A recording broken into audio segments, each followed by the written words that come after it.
નમસ્કાર સજ્જનો, સ્વાગત છે આપનું અમારી યુટ્યુબ ચેનલ ક્રિએટિવ ગુજરાતી ઉપર. તો સજ્જનો, નિફ્ટી ઇન્ડેક્સ આજે ગેપઅપ ખુલીને 24,005નો હાઈ બનાવી અને 170 પોઈન્ટ વધીને 25,966 બંધ આવ્યો છે. નિફ્ટી પીએસયુ બેંક ઇન્ડેક્સ આજે 2.20% પ્લસમાં રહ્યો છે. Nifty oil and gas index 1.50% પ્લસમાં રહ્યો છે. નિફ્ટી રિયાલિટી ઇન્ડેક્સ 0.5% પ્લસમાં રહ્યો છે. નિફ્ટી ઇન્ડિયા ડિફેન્સ ઇન્ડેક્સ આજે 0.70% માઇનસ ગયો છે. ગોલ્ડ ETF આજે વધારે વોલેટાઇલ રહી અને સામાન્ય ઘટાડે બંધ આવ્યા છે. સિલ્વર ETF આજે પણ પ્લસમાં રહ્યા હતા. સજ્જનો, અહીં કંપની તથા ફંડામેન્ટલના વીતેલા ઇતિહાસની ચર્ચા માત્ર અભ્યાસના હેતુથી કરીએ છીએ, જેને ખરીદ વેચાણની ભલામણ નહીં સમજવા આપ સૌને એક વિનંતી કરું છું. આજે bank of India, state bank of India અને બેંક ઓફ બરોડાને લઈને પીએસયુ બેંક ઇન્ડેક્સમાં સારી એવી તેજી જોવા મળી છે. આજે હાટસુન એગ્રો પ્રોડક્ટ્સમાં 20%ની અપર સર્કિટ લાગી ગઈ હતી અને સ્ટોક 1,084 રૂપિયા બંધ આવ્યો છે. આજની ચર્ચાની પહેલી કંપની છે first source solutions limited. Business process management ઉદ્યોગમાં આ એક અગ્રણી કંપની છે. આરપી સંજીવ ગોયંકા સમૂહની આ કંપની ફર્સ્ટ સોર્સ બેન્કિંગ, વિત્તીય સેવા, સ્વાસ્થ્ય સેવા, સંચાર, મીડિયા તથા અન્ય વિવિધ ઉદ્યોગોમાં ગ્રાહકોને સેવા તથા સમાધાન આપે છે. ફંડામેન્ટલ જોઈએ તો જે સેલ્સ જૂન 24 ક્વાર્ટરમાં 1,791 કરોડ હતું તે ત્યાંથી વધીને 2,218 કરોડ થયું છે. નેટ પ્રોફિટ 135 કરોડથી વધી 169 કરોડ થયો છે. છેલ્લા 3 વર્ષનો કમ્પાઉન્ડિંગ પ્રોફિટ ગ્રોથ 3% છે. ટીટીએમ 19% છે. સેલ્સ ગ્રોથ CAGR 3 વર્ષનો 10% છે અને ટીટીએમ 27% છે. સ્ટોક પ્રાઇસ CAGR 3 વર્ષનો 48% છે, 5 વર્ષનો 35% છે અને 10 વર્ષનો CAGR 26% છે. બેલેન્સ શીટ જોઈએ તો બોરોવિંગ 2,569 કરોડ છે. રિઝર્વ કંપની પાસે 3,401 કરોડ છે. માર્કેટ કેપ 24,933 કરોડની છે. સ્ટોક પ્રાઇસ 353 રૂપિયા છે.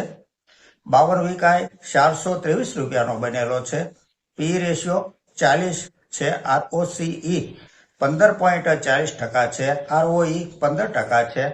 ડિવિડન્ડ yieldyield 1.14% છે. ફેસ વેલ્યુ 10 રૂપિયા છે.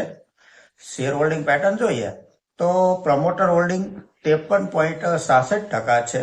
એફઆઈઆઈ હોલ્ડિંગ 9.25% છે. ડીઆઈઆઈનું હોલ્ડિંગ 24.63% છે અને પબ્લિકનું હોલ્ડિંગ 11.59% છે. આ એક કન્સિસ્ટન્ટ પ્રોફિટેબલ કંપની છે. આવતી 4 નવેમ્બરે કંપનીનું રિઝલ્ટ આવવાનું છે. આગળની કંપની છે પ્રીમિયર એનર્જીસ લિમિટેડ. સોલાર ઉર્જા પેનલ તથા સેલ બનાવતી આ કંપનીનું ફંડામેન્ટલ જોઈએ તો જે સેલ જૂન 24 ક્વાર્ટરમાં 1,657 કરોડ હતું તે વધીને 1,821 કરોડ થયું છે. નેટ પ્રોફિટ 198 કરોડથી વધી 308 કરોડ થયો છે. છેલ્લા 3 વર્ષનો કમ્પાઉન્ડિંગ પ્રોફિટ ગ્રોથ 297% છે. સેલ્સ ગ્રોથ CAGR 3 વર્ષનો 106% છે. બેલેન્સ શીટ જોઈએ તો બોરોવિંગ 1,956 કરોડ છે. રિઝર્વ કંપની પાસે 2,777 કરોડ છે. માર્કેટ કેપ 49,856 કરોડની છે. સ્ટોક પ્રાઇસ 1,101 રૂપિયા છે. 52 વીક હાઈ 1,388 રૂપિયા બનેલો છે. પી રેશિયો 47 છે. ROCE 41% છે અને ROE 53% છે. શેર હોલ્ડિંગ પેટર્ન જોઈએ તો પ્રમોટર હોલ્ડિંગ 63.94% છે. એફઆઈઆઈનું હોલ્ડિંગ 4.23% છે. ડીઆઈઆઈ 13.24% છે અને પબ્લિકનું હોલ્ડિંગ 17.72% છે. આ એક પ્રોફિટેબલ કંપની છે અને પ્રોફિટનો ગ્રોથ સારો છે કંપનીનો. આગળની કંપની છે એલગી ઇક્વિપમેન્ટ્સ લિમિટેડ. કંપની અલગ અલગ સાઇઝના તથા ક્ષમતાવાળા એર કમ્પ્રેસર તથા ઓટોમેટિક ઉપકરણ બનાવે છે. ફંડામેન્ટલ જોઈએ તો જે સેલ્સ જૂન 24 ક્વાર્ટરમાં 801 કરોડ હતું તે ત્યાંથી વધીને 867 કરોડ થયું છે. નેટ પ્રોફિટ 73 કરોડથી વધી 86 કરોડ થયો છે.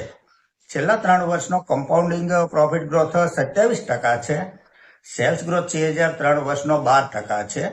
બેલેન્સ શીટ જોઈએ તો બોરોવિંગ 577 કરોડ છે. રિઝર્વ કંપની પાસે 1836 કરોડ છે. માર્કેટ કેપ 15,600 કરોડની છે. સ્ટોક પ્રાઇસ 491 રૂપિયા છે. 52 વીક હાઈ 678 રૂપિયા બનેલો છે. પીઈ રેશિયો 43 છે. ROCE 22% છે. ROE 20% છે. ડિવિડન્ડ યીલ્ડ 0.45% છે. શેર હોલ્ડિંગ પેટર્ન જોઈએ તો પ્રમોટર હોલ્ડિંગ 31.19% છે. FII નું હોલ્ડિંગ 26.12% છે. DII પાસે 6.24% હોલ્ડિંગ છે અને પબ્લિકનું હોલ્ડિંગ 36.06% છે. આ એક પ્રોફિટેબલ કંપની છે.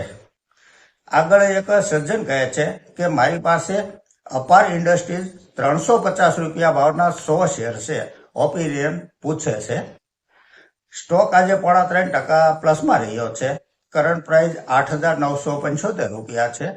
સ્ટોક 11,797 થી ઘટીને એપ્રિલ 2025માં 4,270 રૂપિયા જઈ આવ્યો છે. લો 4,270 નો બનાવ્યો છે. છતાં આપણે ધીરજ અને પેશન રાખ્યું તેનો આ ત્યાર પછી મળેલો બેનિફિટ છે. કંપનીનું મેનેજમેન્ટ, ફંડામેન્ટલ અને ફ્યુચર દરેક પોઝિટિવ છે. 0.57%ની ડિવિડન્ડ યીલ્ડ છે. DII ધીમે ધીમે તેમનું હોલ્ડિંગ વધારે છે. આવતી 29 ઓક્ટોબરે રિઝલ્ટ આવવાનું છે. આપ કન્ટિન્યુ કરી શકો છો. તો સજ્જનો, આ સાથે આજની આ ચર્ચા અહીં પૂરી કરીએ છીએ. જો આપને આજની આ ચર્ચા પસંદ આવી હોય તો લાઈક કરજો, શેર કરજો, મારી ચેનલને સબસ્ક્રાઈબ કરજો. નમસ્કાર.